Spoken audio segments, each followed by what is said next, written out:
Hey guys, so a while back I did a video on installing a Genie garage door opener. That was a Genie belt drive on a standard 7-inch garage door. Today I've got another one to install. What we're going to do today is a Chamberlain. Chamberlain chain drive, chain or belt doesn't really make too much difference to me. This is just a half horse that's going on a 9-foot door. The difference on this one is that this is actually 9 foot tall. So if you have a door that is, sorry, not 9 foot tall, it's 9 foot wide, it's 8 foot tall. So kind of your standard run-of-the-mill garage door is 7 feet tall. If you have an 8-foot door, you have to make sure that you get an extension kit. This comes with an extended rail and then also a longer chain, and I'll show you how that goes together. So just thought I'd shoot a quick video of the steps involved with installing a Chamberlain garage door opener. I should mention too, if you need if you want to see a video on that Genie installation, I'll leave a link up above so you can check that out.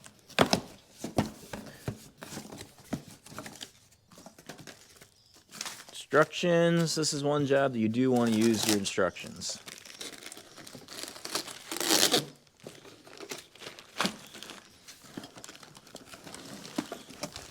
So I'm just going to set aside my hardware I'll need right away.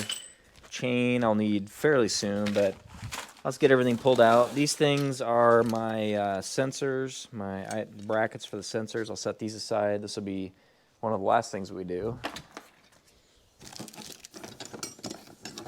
The trolley.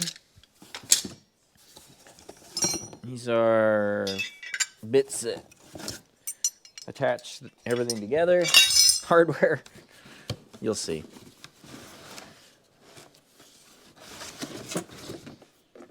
Go ahead and get the opener out of the box.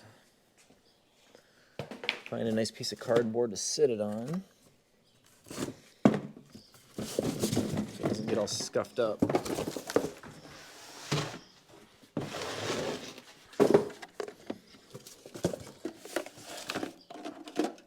Here's the actual eyeball safety sensors, remote for the car.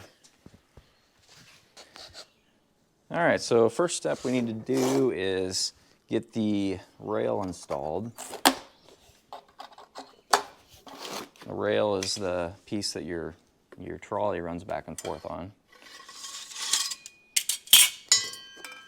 And the way this works, so here's my extension kit that I told you I had to buy. I think, in case you're curious, I think I got this opener for around $179, and I think the extension kit was something like, I don't know, 25 or 30 bucks. I think it was 30 bucks. So all this is basically it comes with a longer chain in there,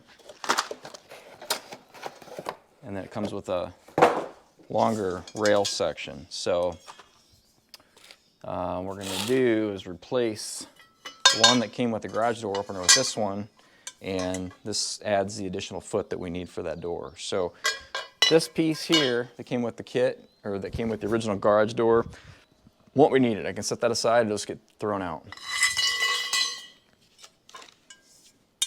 So we're going to go ahead and take a look at your instructions and make sure you see which way. Rail tab. Okay, so again, very important that you follow your instructions when you put this thing together, because if you don't, you'll end up having to take things apart. So, like for example, there's a little tab here. If you can see that, that goes upright, and then just start sliding the additional sections together.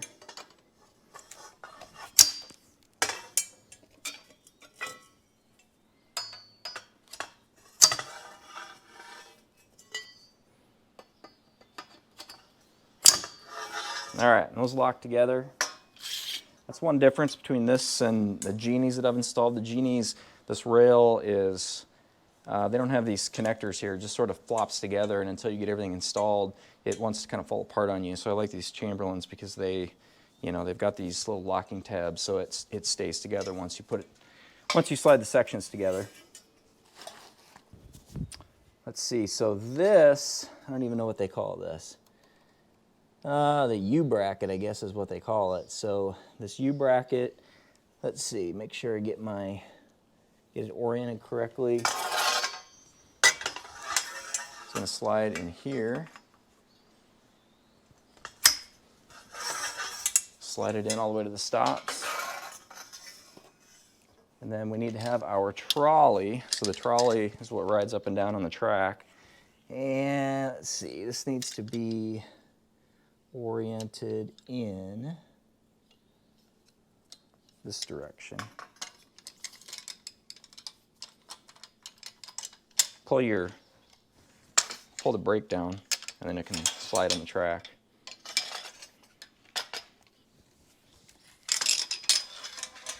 All right, so they tell you to run the trolley down a ways and then stick a screwdriver. So I guess you run it onto the first section, drop a screwdriver in there. That way that just holds it back for right now. All right, so time to go ahead and get the rail actually attached to the garage door opener. So this actually comes with, these are 1/2-inch bolts that come from the factory installed inside the actual opener. So we'll take those off, get everything slid into position.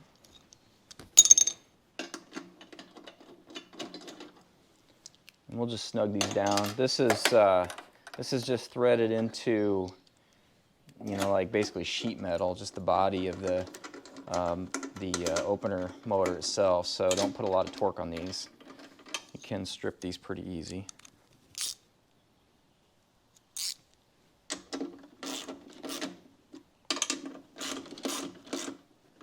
And then there's this stop bolt here that goes in this hole.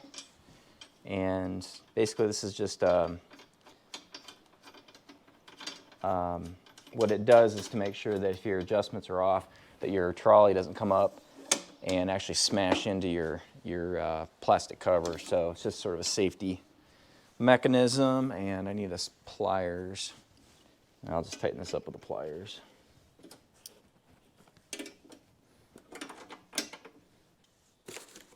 So next is the, I think they call this a chain spreader, which basically goes in front of this pulley here. A couple of small screws. Again, just like I said before, actually I think I'll pre-insert these screws. Like I said, don't over tighten this stuff because you can strip it pretty easy.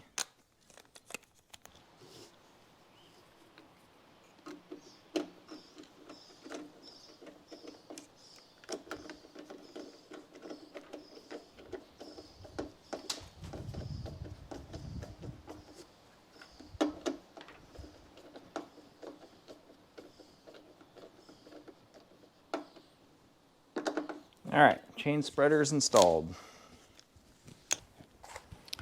Now I'm going to get the pulley on this end that the chain actually runs around, or the cable runs around, and the chain installed. And again, I'm using the chain that came with the extension kit, not with the one that came with the garage door opener. All right, so we're going to feed this through this end slot here. There's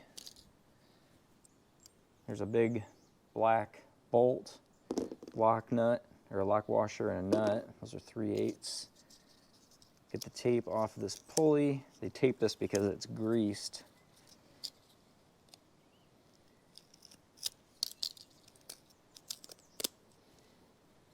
So we're going to feed that through there. Drop our bolt through the hole. Lock washer and nut.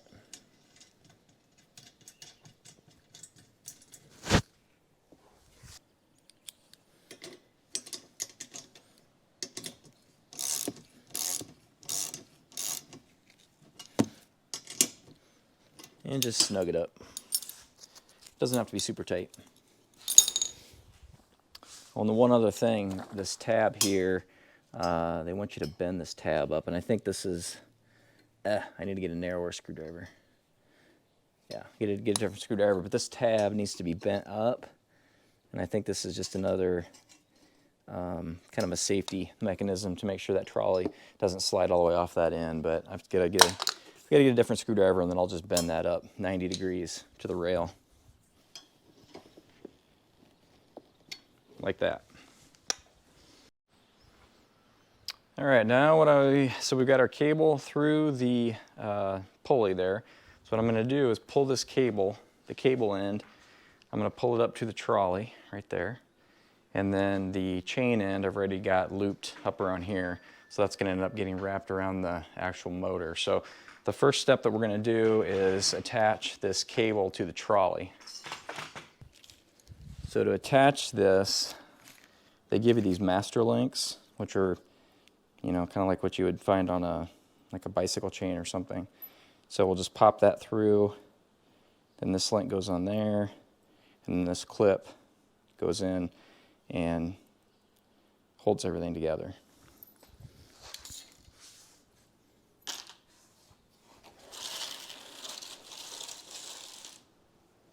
So I'm connecting to, there's a slot here on the trolley.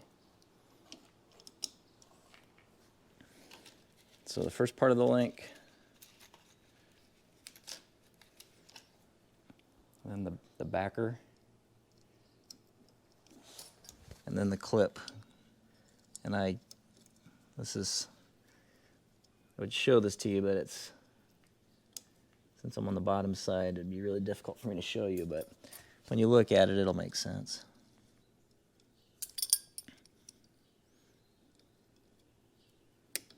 Tell you what, for ease of installation, what I did is actually flipped it upside down. It's a lot easier because then you can see what you're working with there. All right, so now I'm just going to make sure that my chain isn't twisted. Try to kind of keep it out of the dirt if you can. It's got a little bit of lube on it, not too much, but dirt from your garage floor will definitely stick to the chain. So I'm just gonna put a little bit of tension on this.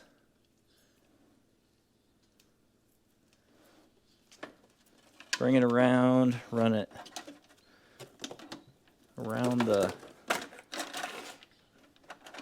gear on the top of the motor.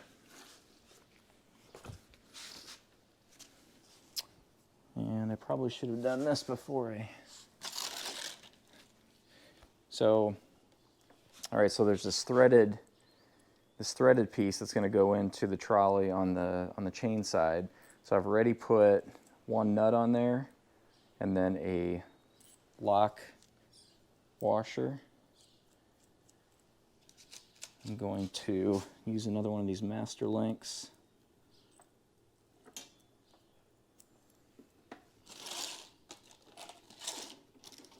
Connect the chain to this threaded rod.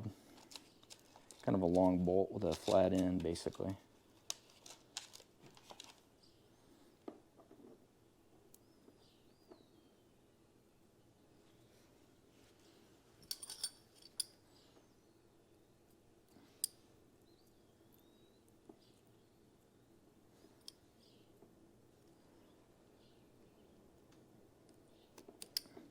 All right, so that's on there. Now, I'm going to take this end nut off.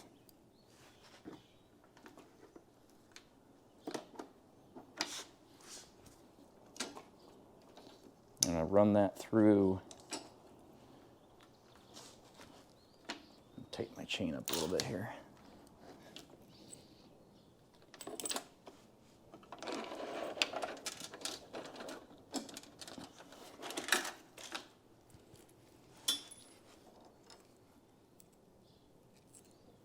Run that through the tab on the trolley.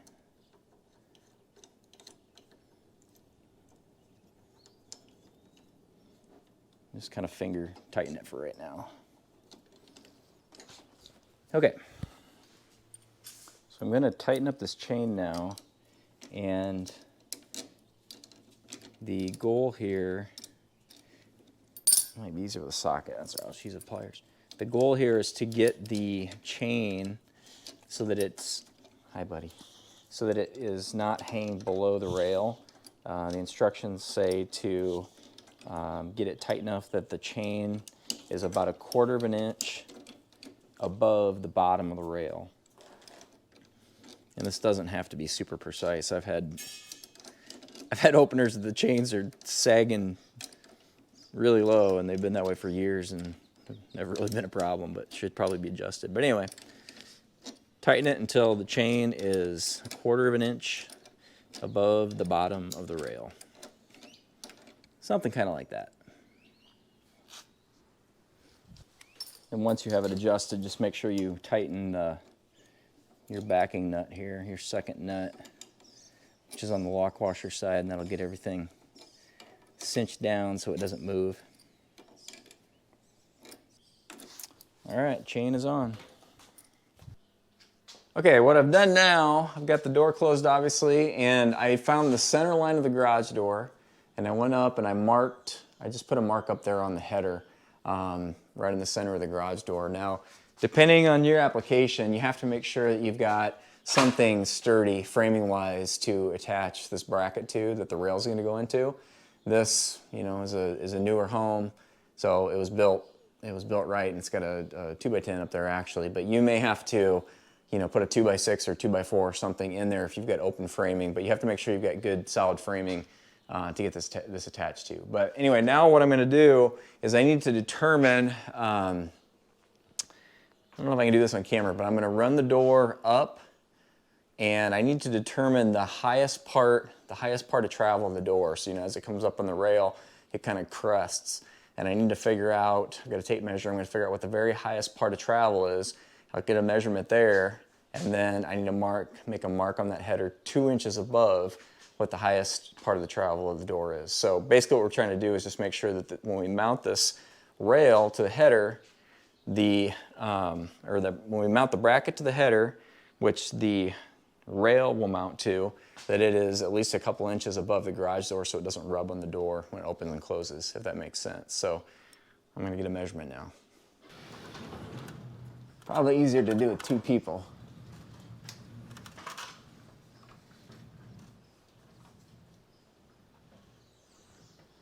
I'd say right about there.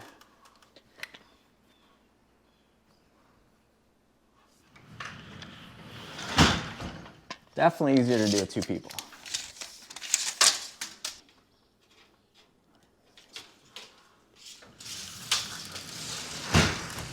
All right, so it looks like that is approximately 106 inches at the highest point of travel. So I'm going to mark this 108. And then I'll be able to actually get the bracket installed.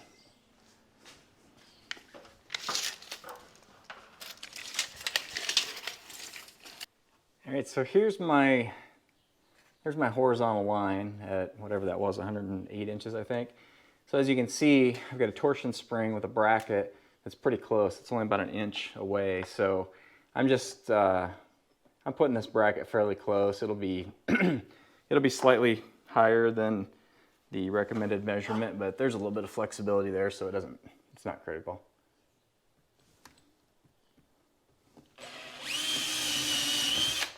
So I'm going to pre-drill these. And this bracket attaches with these lag screws.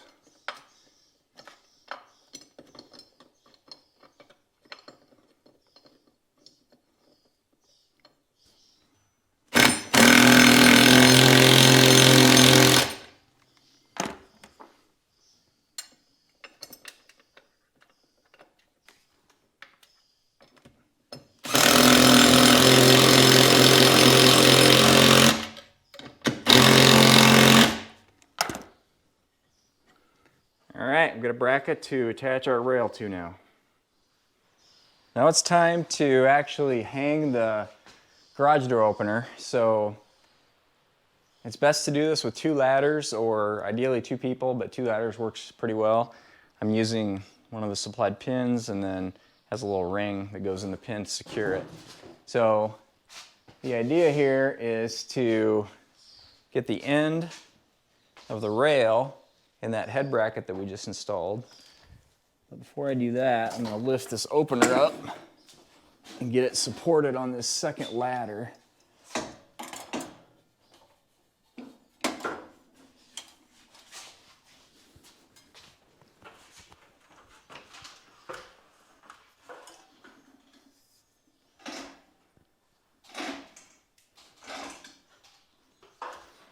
And of course the ladder's too far away.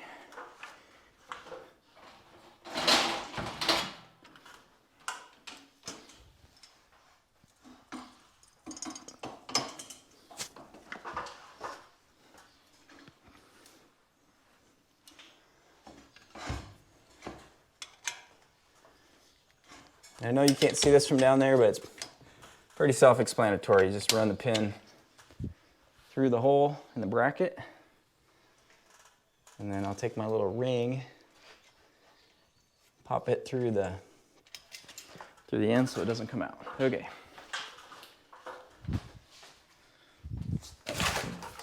It's really best to have a piece of cardboard or something here, protect your rail so it doesn't get all scratched up like mine probably just did. All right, now I need to get the garage door open.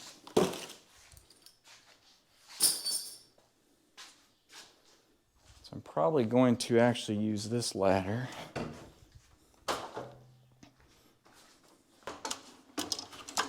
So I need to get this up here so I can open the door without running into the rail. All right, so I ended up propping it up on top of a bucket just to get it high enough. So now what I'm gonna do, I've got just a scrap 2x6. I'm gonna open the door.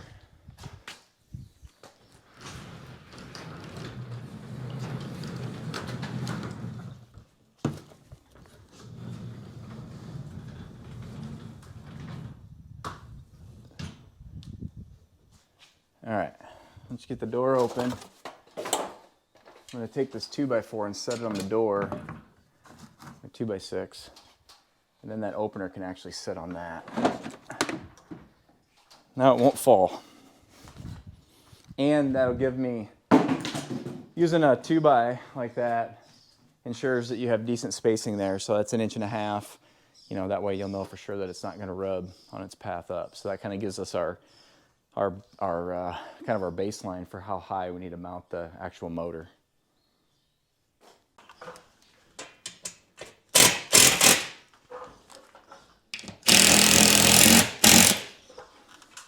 All right, so depending on what you have for a ceiling, if you have a finished ceiling with drywall, I just found a random piece of angle iron that I threw up there, and that's what my garage door brackets will hang off of. If you have open framing, then you don't have to use that step. You can just use the brackets that come with the opener, but that is an extra piece that you have to get if you have a drywall ceiling.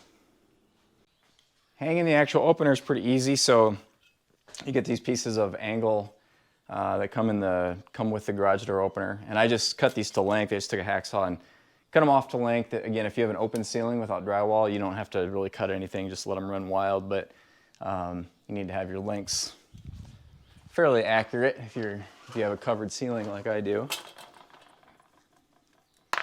So I'm just going to get these lined up relatively centered on the opener. It doesn't really matter if you end up having, if these brackets end up being, on a bit of an angle or whatever, it doesn't make any difference. It won't hurt anything because the opener is locked in place with with that head rail over there, so it can't go anywhere.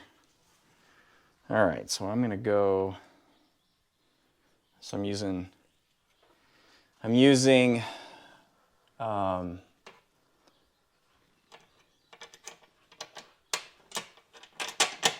What I'm trying to say, I can't talk and work at the same time. I'm using bolts, lock washers, and nuts on all 4 of these. Make sure you drop it so you can't find it. 2 in a row. That's what happens when I try to use my left hand. Make sure you use lock washers because you don't want this to, you know, obviously rattle loose over time. That'd be bad. All right, so I'll get you a little closer here.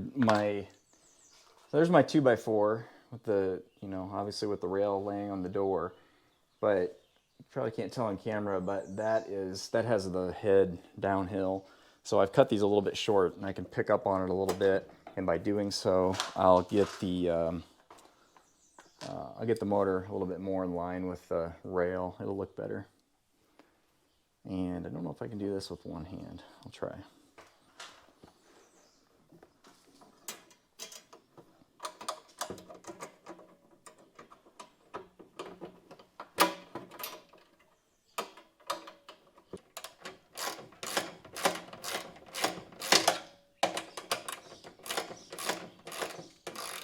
So I jumped ahead and did a couple things here. So this is another one of the things that depends on your door. If you don't have a reinforcing bracket like this piece of angle iron on your door, you'll need to install one of these brackets.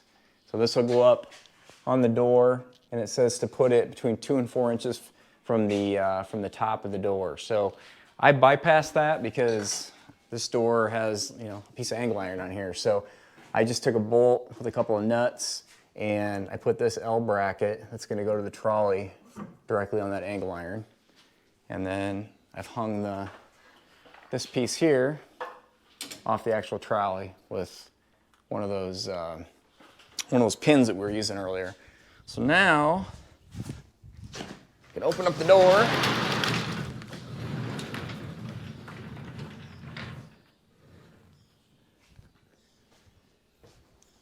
And I'm going to take, I think I need another bolt. I'm going to be one bolt short. I got one here. I need to go find another one because I used one on the door for that bracket. But eventually what we're going to do is take this bracket and this bracket. This will come together. Well, my battery was running low, so I just went ahead and did this wiring real quick. So I'll just show you what I did. So first off, this house, because it's a newer home, when it was built, the wiring was actually run inside the wall and just pops out the wall here. So this wiring was existing. I did not have to add that.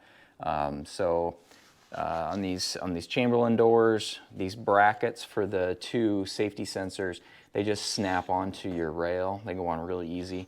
So I like that feature. Put a little bolt through there and a wing nut, and your sensor goes in real easy. Just follow the instructions, you know, wire that in with a wire nut, and then I just tack it up there with a staple so it's kind of up off the ground. But anyway, I did that on the left and the right. If you don't have pre-wired, you know, you get wire that comes in the kit, so you can just run it up along the edge of your door and then up over to your opener. So just read your instructions. Pretty straightforward as far as how this connects back here. And then on these Chamberlain doors, actually this is similar for probably, I don't know, I think most stores are the same way.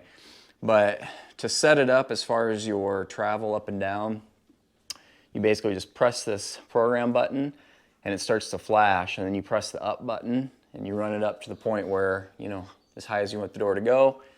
You hit the program button again, and it'll start to flash, and then you manually run it down until it gets as low as you want it to go. Then you press the program button one more time, and the door will go into an up and down cycle, and you know, it's set to go then.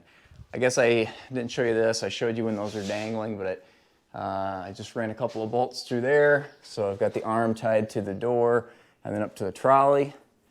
And then the only other wiring thing you have to do is, of course, run a wire. Again, I had one already. A wire over to the button. If you don't have one, you've got wire provided, so you can put the button wherever you want it.